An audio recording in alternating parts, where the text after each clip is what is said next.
Hola, sorry que vengo llegando 2 minutos tarde, pero acabo de terminar otra. Lo primero que vamos a hacer hoy día entonces es mirar la ruta de la semana. Aquí está la ruta de la semana, entonces vamos a bajar y les he dejado ayer algunos materiales. Acá está, semana 9. Según yo me perdí con este salto temporal de la semana novata. Si ustedes se fijan, están programadas las dos clases sincrónicas de esta semana.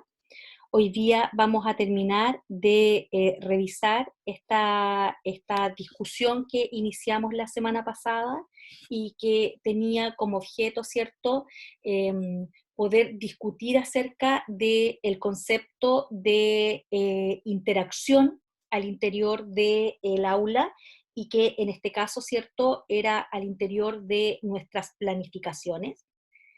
Y para ello vamos a hacer un espacio de lectura, vamos a ver cómo avanzamos con los tiempos y si logro cubrir los elementos esenciales de la presentación, mi idea es que ustedes puedan tener un tiempo de clase para leer un documento que yo les he dejado, que no es muy extenso, para que podamos complementar esta discusión que íbamos a hacer acerca de el ejemplo que yo les dejé de una clase que está acá, que es la discusión a partir del ejemplo 10, que se llamaba El murmullo de los alumnos, y que levantemos algunas ideas fuerza para la segunda planificación, ¿ya?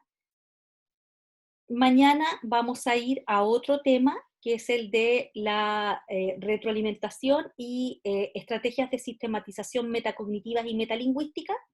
Vamos a trabajar con una planificación que ya está intervenida, pensando, ¿cierto?, en la incorporación de las interacciones y la retroalimentación. Como materiales les he dejado el PPT que vamos a usar mañana, porque el otro ya estaba subido la semana pasada. Les he dejado un ejemplo de planificación, que es el que vamos a trabajar mañana.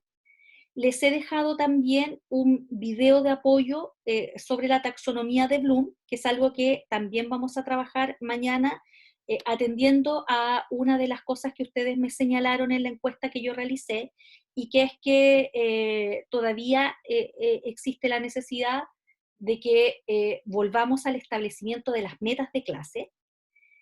Y además, la próxima semana ya necesitamos, el día miércoles, programar un control de lectura. Hay 4 textos que son textos breves, uno de los cuales vamos a leer hoy día en clase.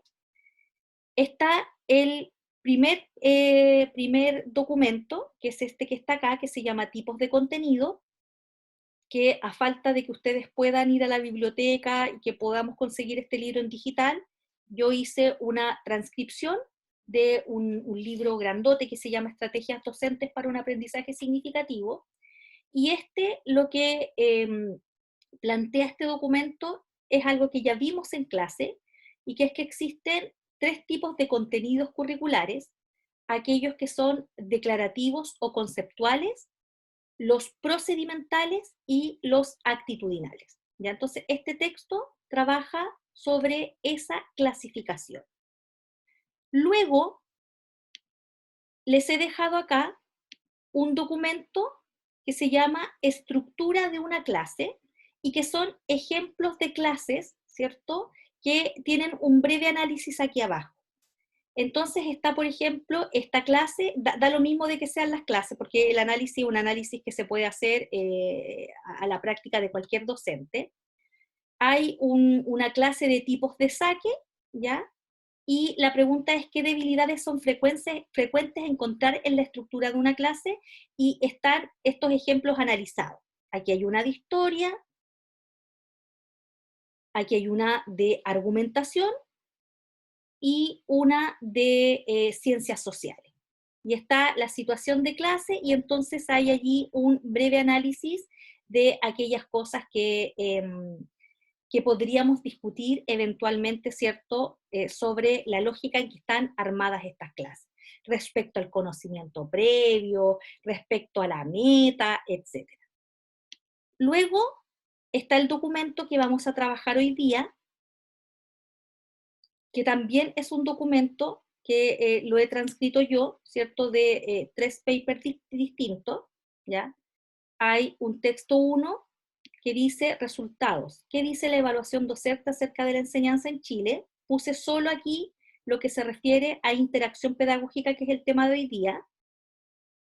Luego está el ejemplo que debiéramos poder analizar, y hay un texto 2 que es un estudio de interacciones en clase de matemática, un caso con futuros profesores de matemática, que establece una interesante clasificación de la forma en que los profesores se relacionan con los estudiantes a partir de las preguntas que formulan. ¿Ya? Entonces está ese documento, y está este otro, que es un documento del Ministerio de Educación, que se llama Orientaciones Técnicas, la planificación como un proceso sistémico y flexible, que en el fondo, ¿cierto?, define cuáles son las cosas esenciales que los profesores debemos considerar y cuál es el sentido de planificar. Y hay algunas recomendaciones ahí. Si ustedes se fijan, es una recomendación que está en la línea de la primera planificación que hicimos, que es la de la planificación invertida, es decir, partir por los resultados deseados para finalmente planificar las experiencias, ¿ya? Esa es la misma lógica de la planificación invertida, que fue la primera que hicimos. Entonces, con esas 4 lecturas vamos a armar un control, ya que sería nuestro, yo diría, segundo y último control de lectura, y que lo que pretende, ¿cierto?, es afianzar elementos que son los que se van a ir incorporando en las siguientes actividades de planificación. Entonces, la semana pasada nosotros estuvimos conversando acerca de este concepto de las interacciones. Este es el PPT con el que trabajamos la semana pasada, y avanzamos poco porque hubo hartas cosas que yo les expliqué a partir del tema de la carrera docente, a partir del tema del conjunto de leyes, ¿cierto?, promulgadas en materia educativa. Pero hay cosas que quisiera volver a mirar con ustedes, sobre todo esta, que era referida a qué consideramos para pensar en una clase. Si ustedes se acuerdan, esto motivó que estuviéramos discutiendo acerca de cosas como que en la estructura canónica, que yo les expliqué qué significaba eso, si alguien no lo recuerda me lo pregunta, solíamos estructurar la clase con un inicio, un desarrollo y un cierre, y qué cosas considerábamos, por ejemplo, el establecer una meta de clase, el asignar los tiempos a cada uno de estos momentos, qué acciones pedagógicas íbamos a escoger para la implementación curricular, qué consideración de saberes previos o cuál iba a ser el espacio para la consideración de los saberes previos, ¿ya? La metacognición, las estrategias de evaluación formativa, los indicadores de evaluación y las interacciones, que era ahí donde yo me quería detener, ¿cierto?, en lo que empezamos a ver la semana pasada. ¿Por qué? Porque yo esta la alcancé a ver, ¿cierto? Si ustedes no lo recuerdan, ahora lo reviso. Cuando nosotros hablamos de interacción pedagógica, lo definíamos como el intercambio, cualquier tipo de intercambio que ocurre entre individuos o grupos que entran en una dinámica dialógica. ¿Ya? Desde otra perspectiva, se puede definir como diálogo-intercambio enmarcado en procesos de enseñanza y aprendizaje. Otra definición dice que son vehículos a través de los cuales se implementa el proceso educativo. Y quisiera que mantuviéramos esa definición, ¿cierto?, a la mano para mirar la lectura que yo les había dejado, que era este ejercicio, para que lo pudiéramos discutir, que era este. ¿Lo pudieron leer? ¿Se acordaron? ¿O lo volvemos a mirar? Sí, Ya, perfecto. Entonces, igual lo vamos a abrir para tenerlo a mano.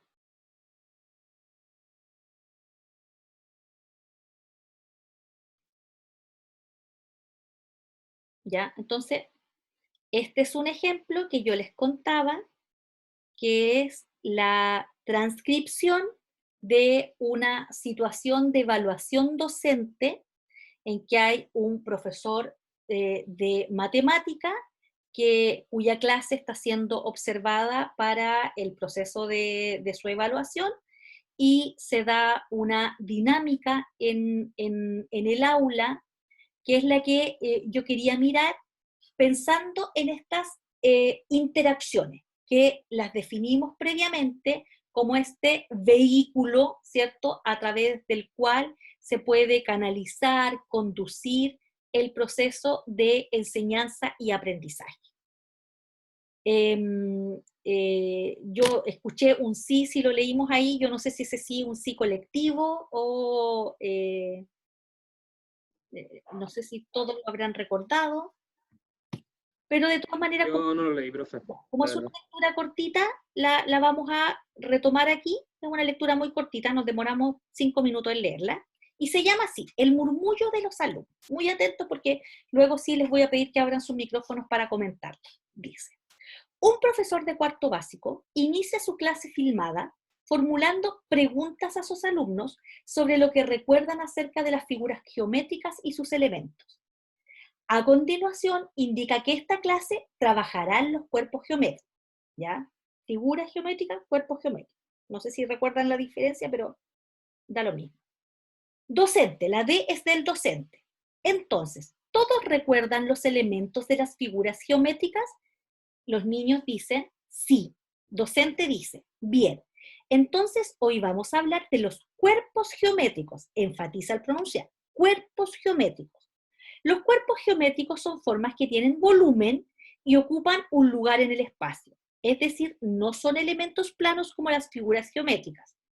Como tienen volumen, tienen 3 dimensiones: alto, largo y ancho, a diferencia de lo que ocurre con las formas, que solo tienen 2, largo y ancho. Eso ustedes lo saben, ¿verdad?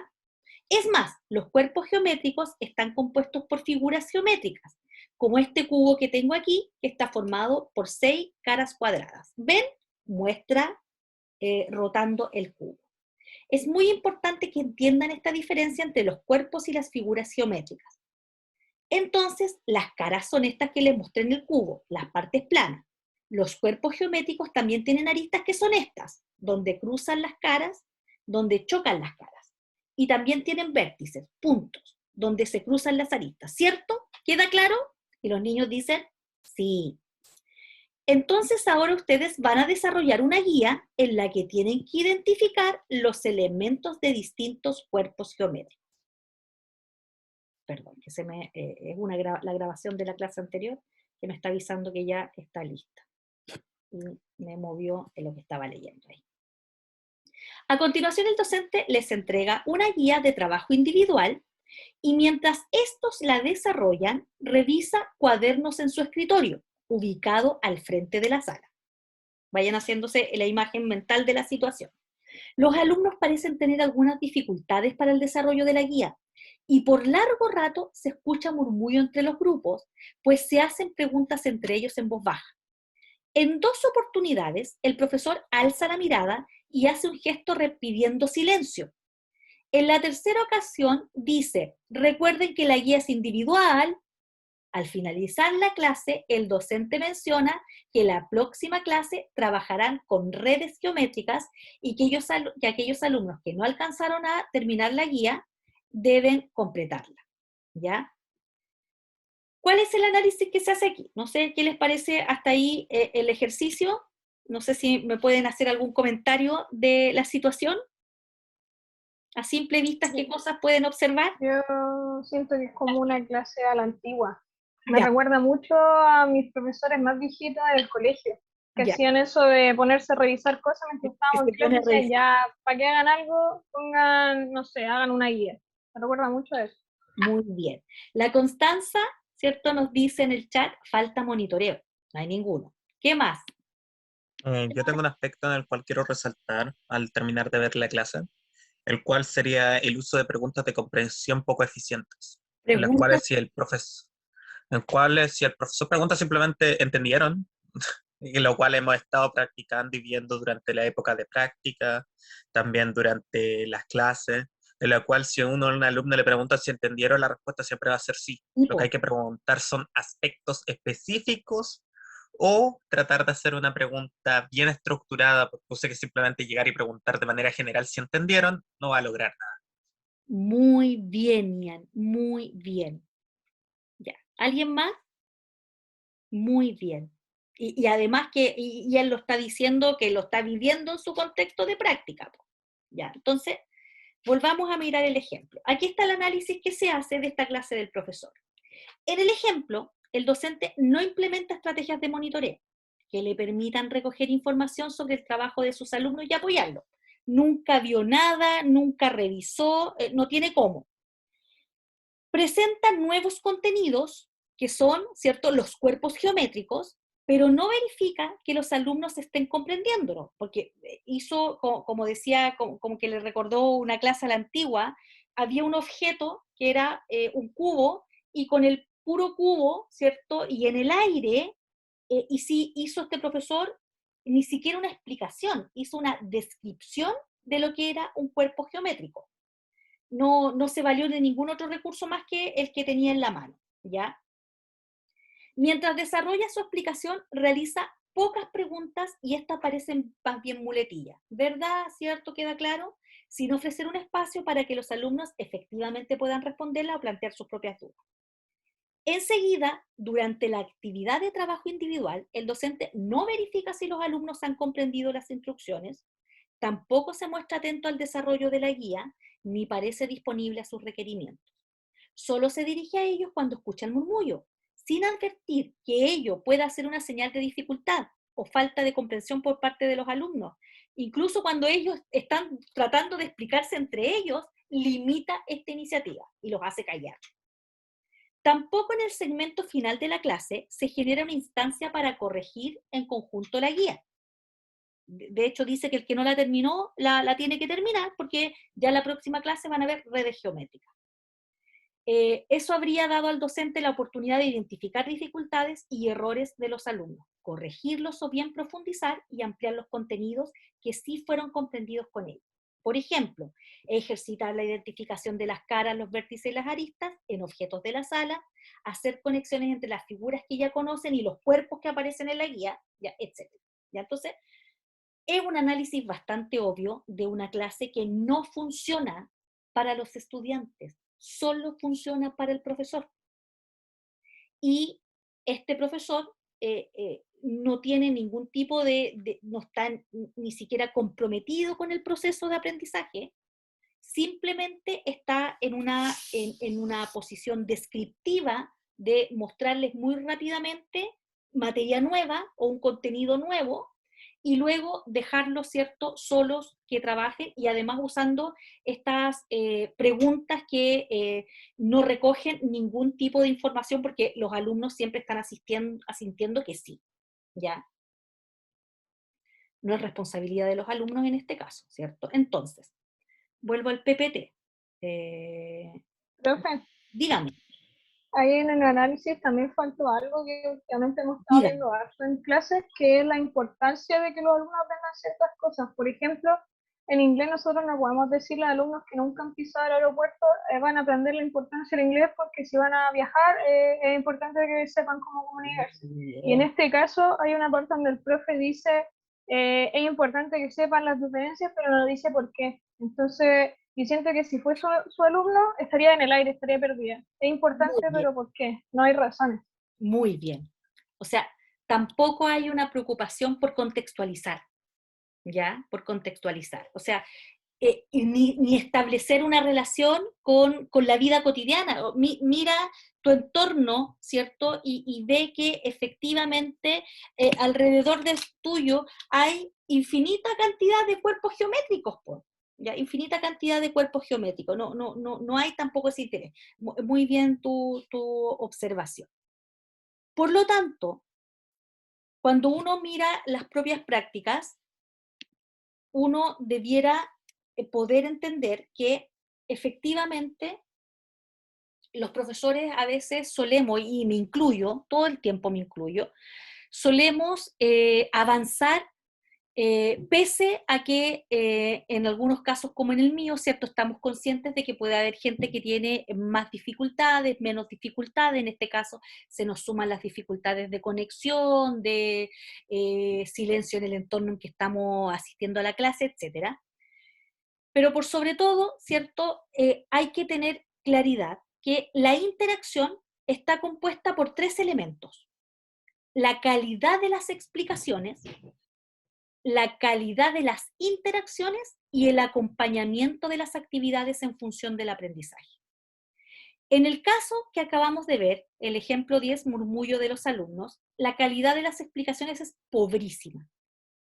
Se hace solamente desde la oralidad, ojo, se hizo solamente desde la oralidad, o sea, no se empleó un recurso, no se usó la pizarra para sistematizar ideas, que es algo que para mí quizás es uno de los elementos más relevantes de una clase, cómo tú sistematizas ideas y las dejas allí consignadas, no hay nada.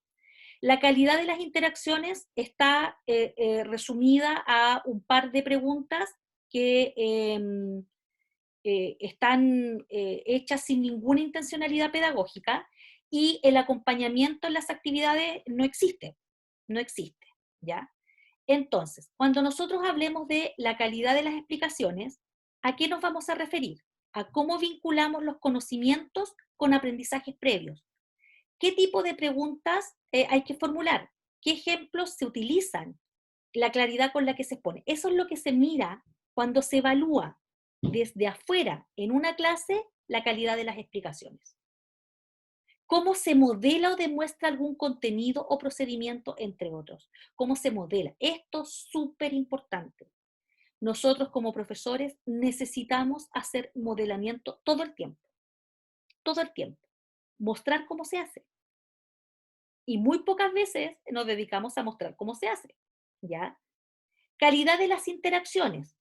Aprovechamiento que hace de las intervenciones de los estudiantes, ya sea de sus respuestas o comentarios espontáneos. Y el acompañamiento, que es el monitoreo, supervisión, recogida de información durante la clase a partir de los trabajos que están haciendo los estudiantes. Entonces, por ejemplo, esto lo abordamos en la planificación 1, el monitoreo. Cuando yo les pedía que ustedes usaran un procedimiento de evaluación formativa, lo que necesitaban era recoger información que les permitiera, ¿cierto?, monitorear o supervisar para hacer los ajustes correspondientes en la misma clase.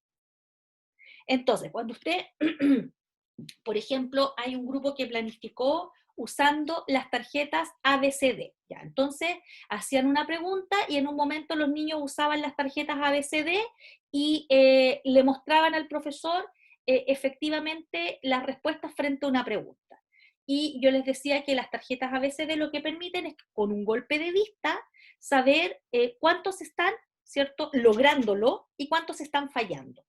Y entonces, si tengo, ¿cierto?, un curso de 20 y tengo 15 tarjetas, ¿cierto?, con la respuesta correcta, eso quiere decir que hay 5 estudiantes que a lo mejor necesitan que yo me acerque y vuelva a trabajar con ellos algún concepto.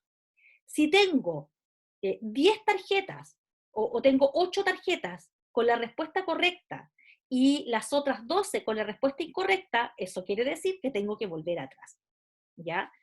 Y por eso es que las planificaciones son flexibles, o sea, yo no me puedo casar con lo que dije en papel y no importa lo que ocurra alrededor mío, mi clase sigue adelante sin importar más nada, ¿ya? Entonces, ahí hay 3 elementos que están contenidos en esto que se llama interacciones pedagógicas, ¿ya?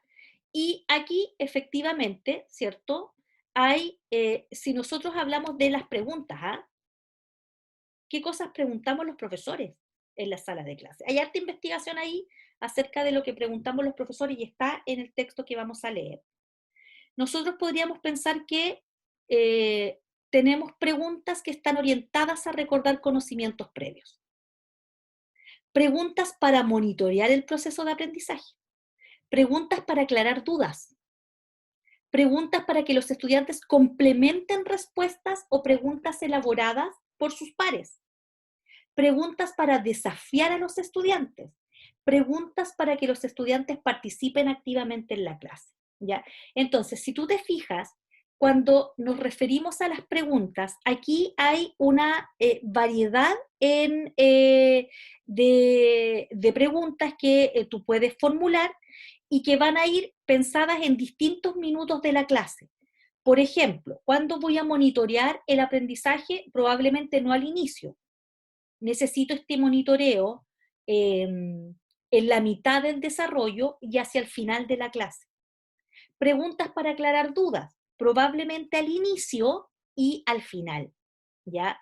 Preguntas para que los estudiantes complementen respuestas en el desarrollo. Preguntas para desafiar a los estudiantes, al inicio o al final, ¿ya? Y ahí en cada una de ellas ustedes van a encontrar descripciones de estas categorías en las que podemos meter todas las preguntas, ¿ya? Acá, miren, aquí están con ejemplos. Preguntas que, por ejemplo, incentivan la elaboración. Preguntas de razonamiento, comparación y cálculo.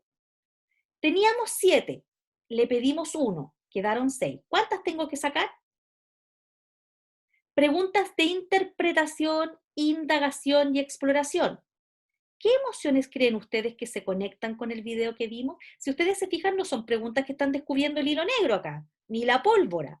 Son preguntas que están en un sentido, ¿cierto?, en que uno puede recoger evidencia tangible acerca de la comprensión que tienen los estudiantes de lo que estamos haciendo.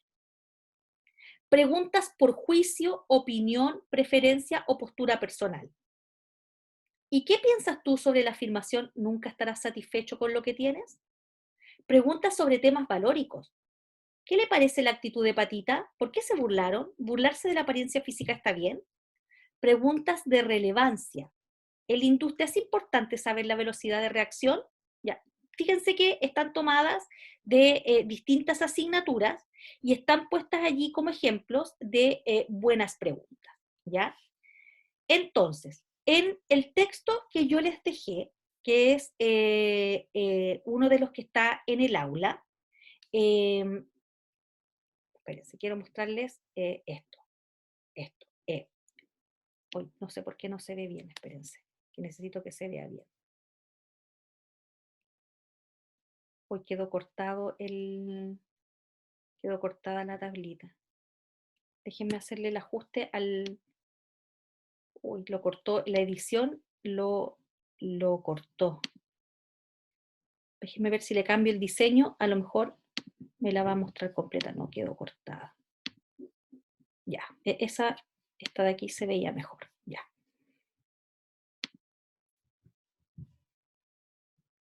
Entonces, acá, por ejemplo, hay una tabla de un análisis que se hizo de la frecuencia con que en un grupo X de profesores se hacían las siguientes acciones. Por ejemplo, presentar la meta de aprendizaje. Entonces, mi primera pregunta para ustedes que están en práctica. Cuando empieza la clase, en la que ustedes intervienen, los que han tenido la posibilidad de intervenir en clase, ¿les leen la meta de la clase? ¿Qué hacen con la meta de la clase? ¿La leen, la muestran, le piden que la escriban? ¿Qué hacen con la meta de la clase? ¿O no la ponen porque no se los han solicitado? ¿Qué me pueden decir acerca de la meta? Disculpe, quisiera saber respecto a qué es lo que realizamos nosotros personalmente o lo que realiza el docente. Ustedes y el docente. Vale, en el caso del docente, muchas veces menciona el objetivo, pero realmente no está en ningún lado como para poder observarlo, ni para poder ver las partes cruciales del objetivo. Cuando nosotros intentamos hacer un objetivo, lo que normalmente hacemos es presentar el objetivo en un PowerPoint, mostrar una imagen que se relacione más o menos con el objetivo, junto con destacar las palabras claves para poder desarrollar el objetivo. Tal vez eso no esté completo, ya que probablemente tendríamos que mostrarle también cómo realizar el objetivo, pero eso tal vez se realiza después. No estoy muy seguro. Ya. Pero eso es lo que realizamos. Excelente intervención. ¿Alguien más? Ya voy a hacer un comentario respecto a lo que nos plantea ahí. En mi caso, profe. Perdón. Lo mejor que en mi caso, ya, Nicole.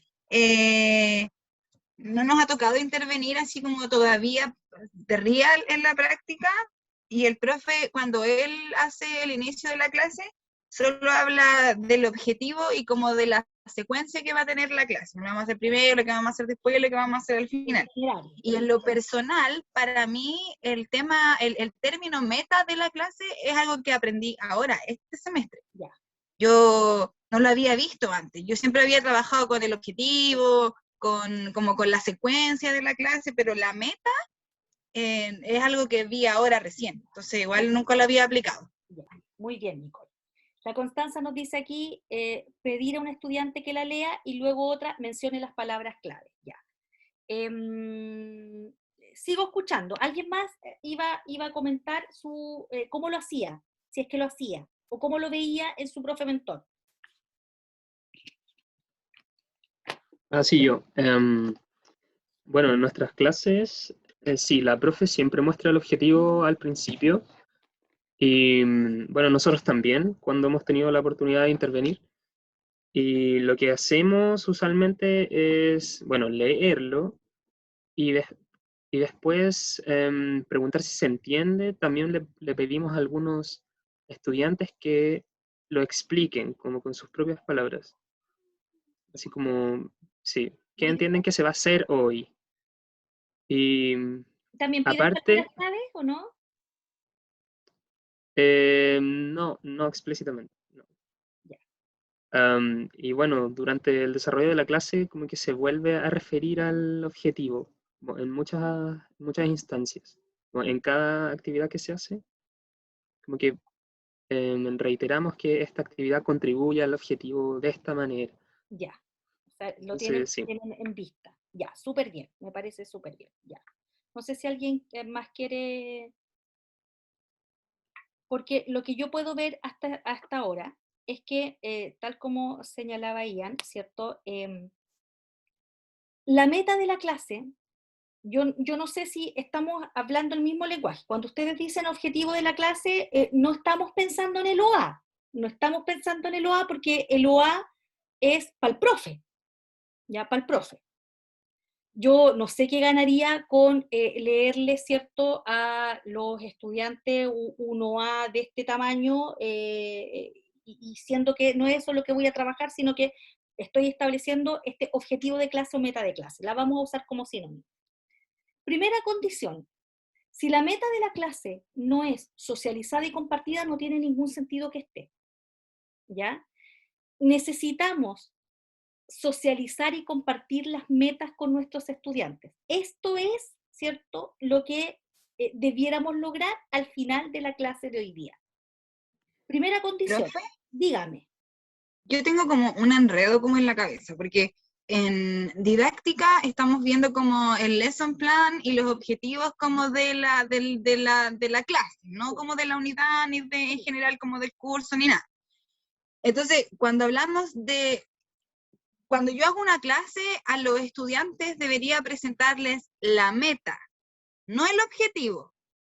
Es que por eso estoy usando como sinónimo objetivo o meta de la clase.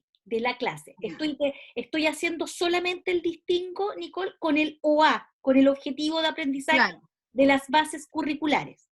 Sí, lo que tú estás diciendo que está como objetivo es lo mismo que a lo que yo le llamo meta. Es lo mismo. Ya. Es lo mismo. Eso es lo que yo quería entender, ya. Y que en algún momento, a lo mejor ustedes que son más chicos algunos, ¿cierto? Pueden haber pertenecido a ese movimiento que se instaló en los colegios en algún minuto, que era poner el objetivo en la pizarra para que uno lo copiara en el cuaderno. ¿Ya? Eso no es algo que se haga hace tanto tiempo, es algo que se fue instalando progresivamente, y que si no se lee y si no se tiene a la vista, no tiene ningún sentido. De nuevo, no tiene ningún sentido. Entonces, lo que decía el compañero recién, en varios momentos estamos diciendo, recuerden que esto, ¿cierto?, contribuye al cumplimiento de nuestro objetivo meta de la clase, es lo adecuado. ¿Por qué? Porque finalmente, cuando tú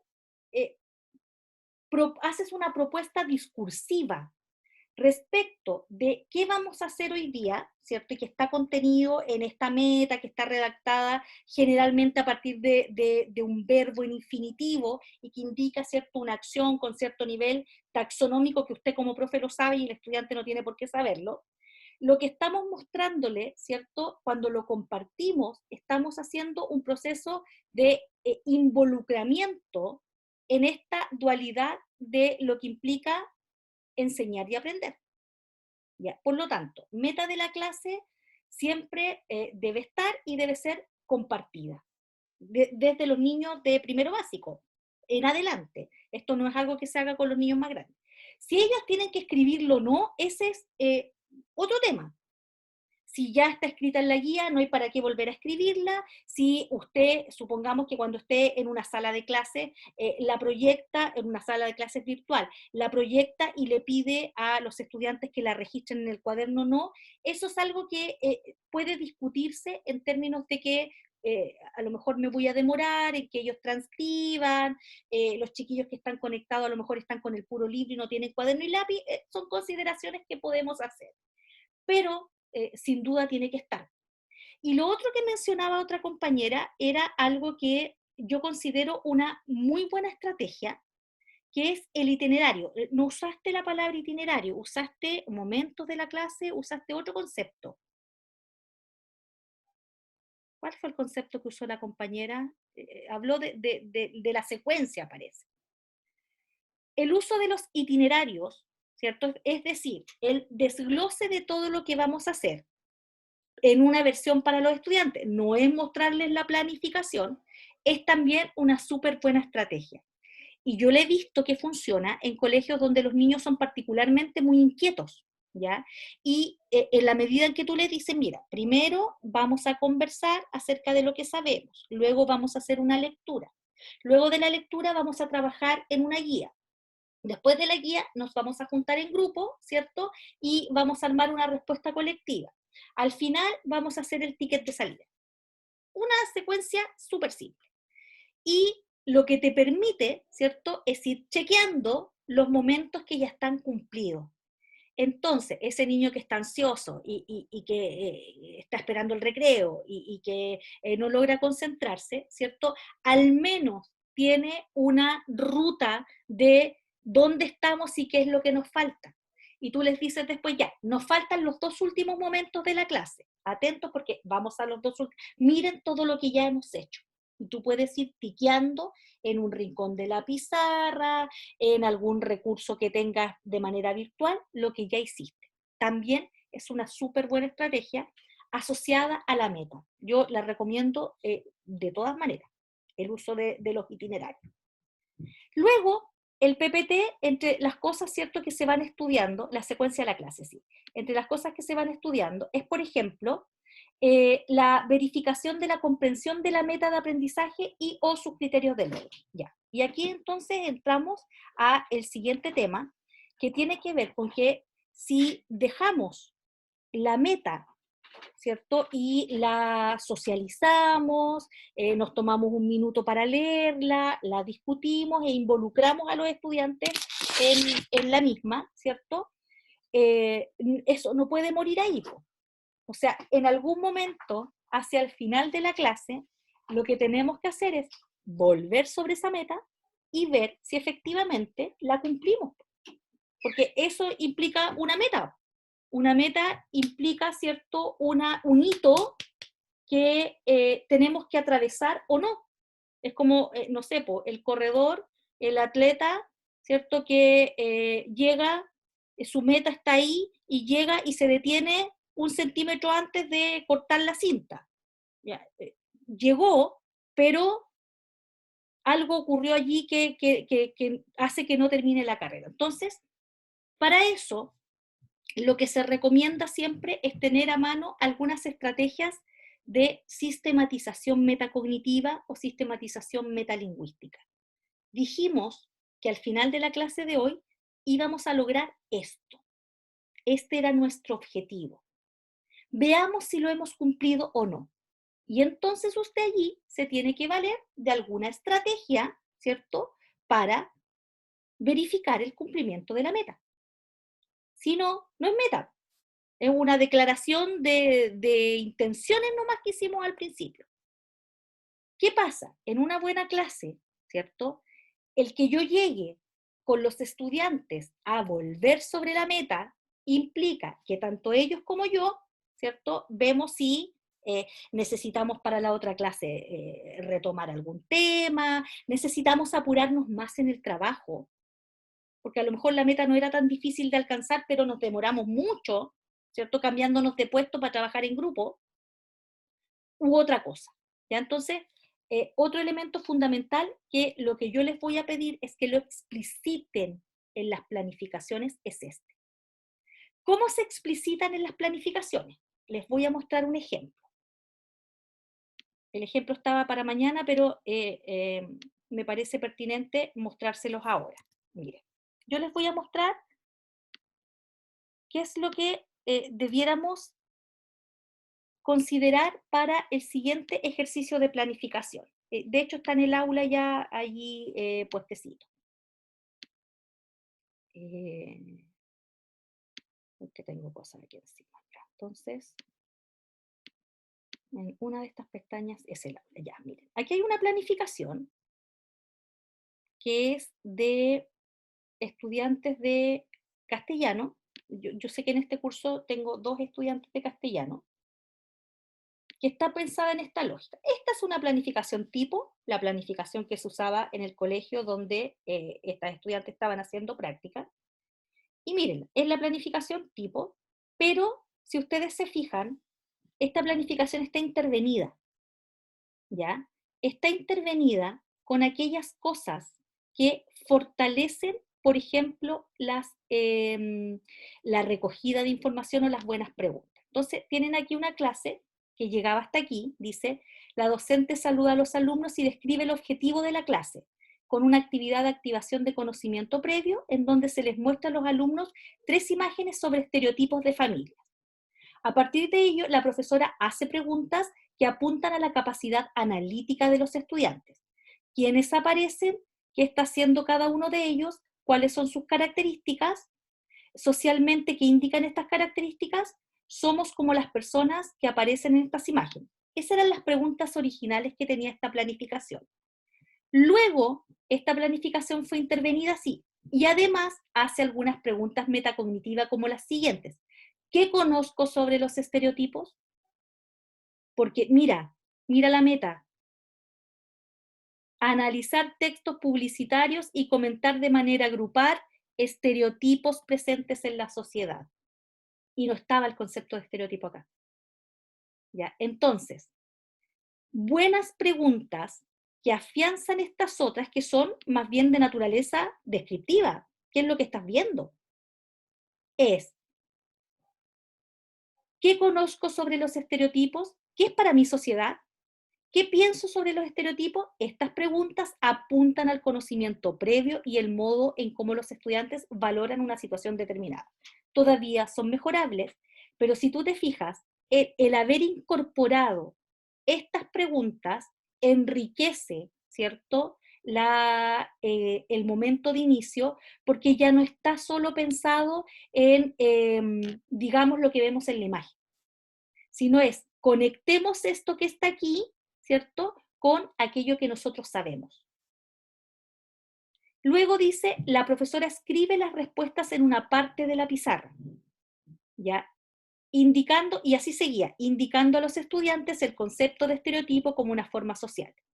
Intervención, y retroalimenta a sus estudiantes de manera oral, explicando por qué sus respuestas son pertinentes o no al contenido.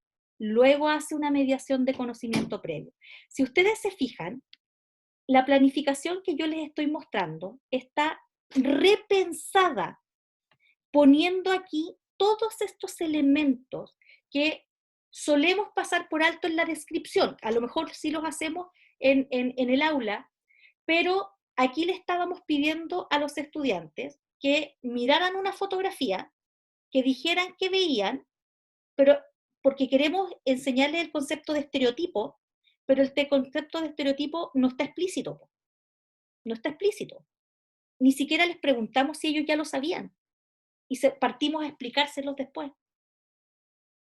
A lo mejor no lo sabían como concepto de estereotipo, pero lo podemos discutir y a lo mejor podemos levantar entre todos el concepto de estereotipo.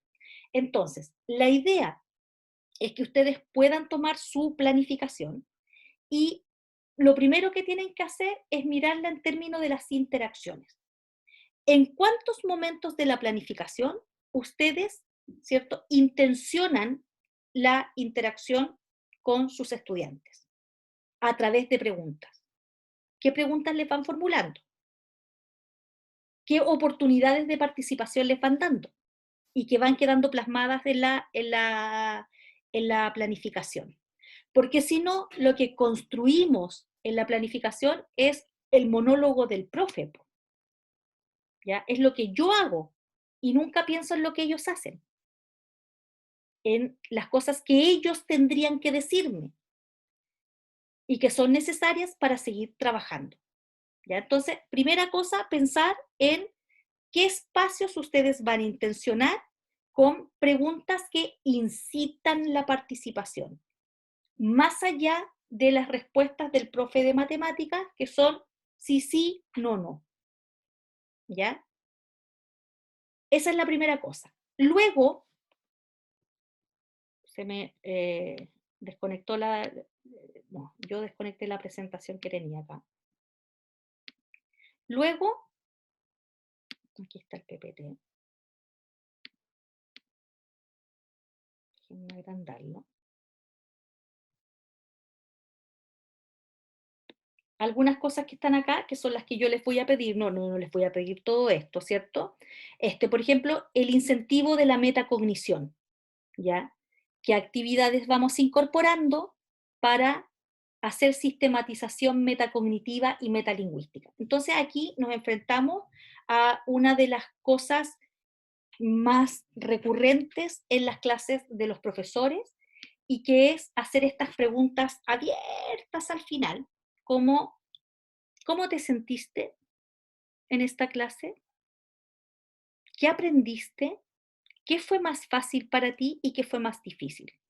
Que son preguntas clásicas y que no recogen ningún tipo de evidencia.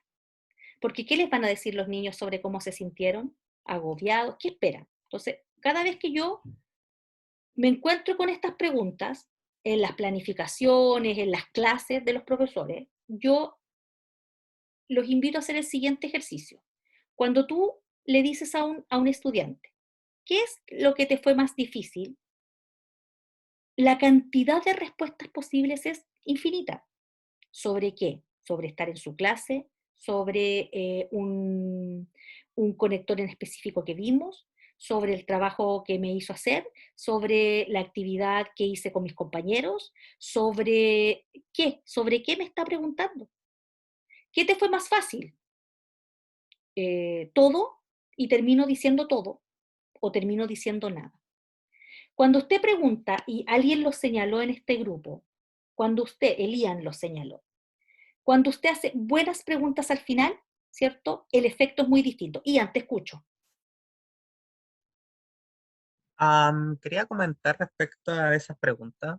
O sea, uno como docente debería ser más específico, siempre. Por supuesto. Debería siempre, si es que uno desea la información clara, uno debería escribir específicamente. Por ejemplo, si nosotros queremos consultar por alguna posible dificultad, en vez de preguntar qué es lo que te dificulta, deberíamos preguntar qué aspecto de tanto, o sea, un objeto específico de la clase, te acomplejó. Entonces así reducimos el margen.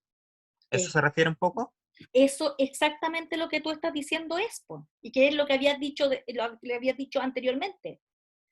Cuando yo hago esas preguntas metacognitivas, el concepto de metacognición implica que el sujeto es capaz de mirar su propia cognición. Metacognición es la cognición en sí misma, es decir, en este caso, el proceso de aprender en sí mismo, lo que no es una condición natural en los seres humanos, porque tenemos que conducirla, ya tenemos que conducirla. O sea, a lo mejor ustedes pueden tener un desarrollo de su capacidad metacognitiva, pero no tendríamos por qué esperar que un chiquillo de 15 años la tenga, ¿cierto? Por lo tanto, nosotros tenemos que mediarla.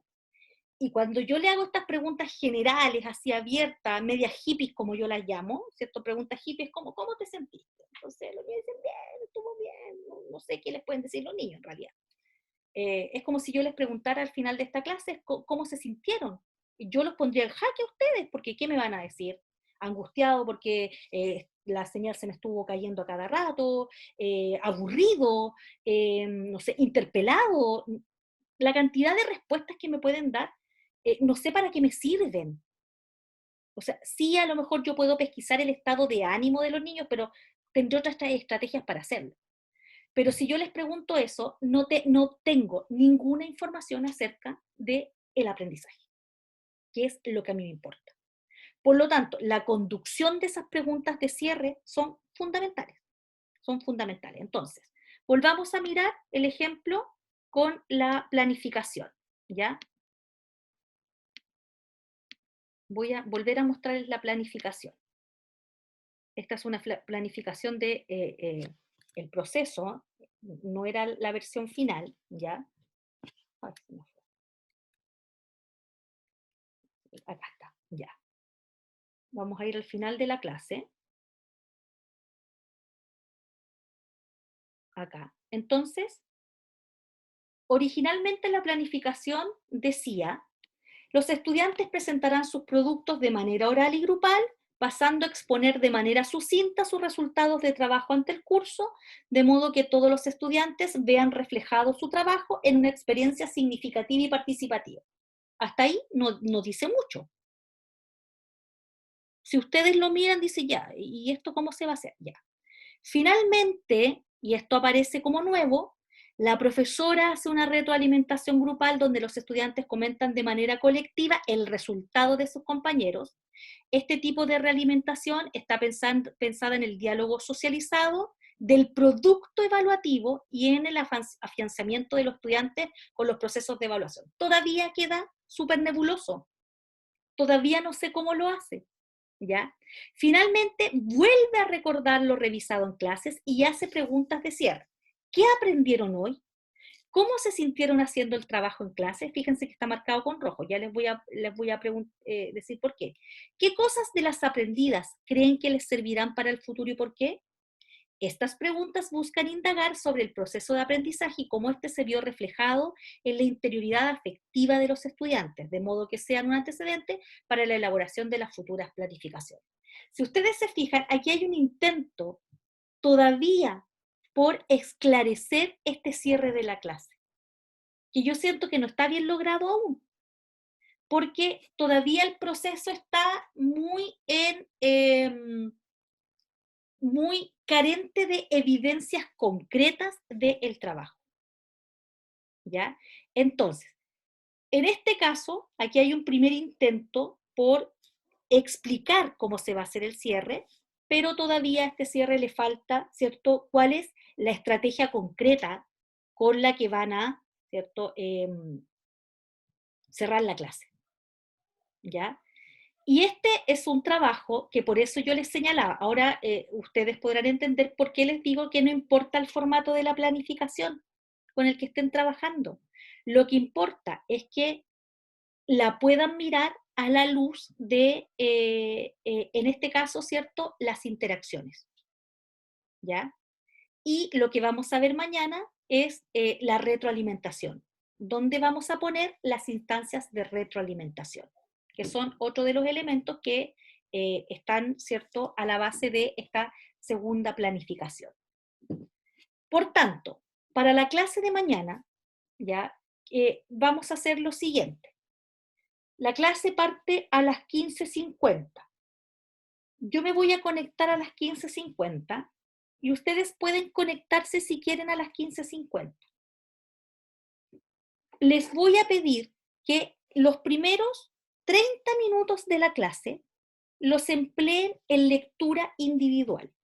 Ustedes se pueden conectar, yo voy a estar conectada para que no se les pasen los 30 minutos, ¿cierto? Y yo aviso, vamos a empezar la clase, pero usted puede conectarse, si la clase empieza a 15:50, puede conectarse a las 16:20, puede empezar a conectarse. ¿Qué van a hacer en esos primeros 30 minutos? Van a leer un texto, que es el texto que está,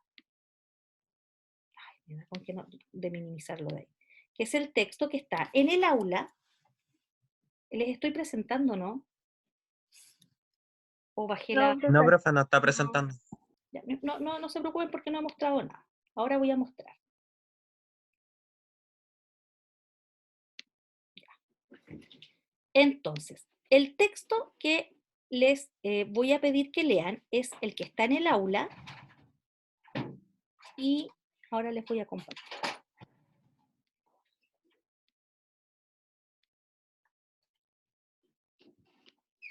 ¿Y qué es este? Este, que se llama Interacciones. Ya, es un texto que se los mostré delante. Creo que con media hora, ¿cierto? Para gente acostumbrada a leer como ustedes, es suficiente. Y ahí está inserto el ejemplo. Entonces, una vez que nos juntemos a las 15:20, hacemos un cierre a partir de esta lectura y vemos el siguiente tema, que es retroalimentación y herramientas de sistematización metacognitivas y metalingüísticas. Entonces, lo que quiero es que ocupen el tiempo de la clase para que podamos leer este texto. Y no quiero dejárselos de hoy día para mañana porque probablemente ahora que termine la clase ustedes van a tener otras actividades que hacer, no sé. ¿Ya? Entonces, quiero asegurarme de que lo tengamos leído para que lo podamos discutir. ¿Ya? Y queda entonces inserto como una actividad de la clase.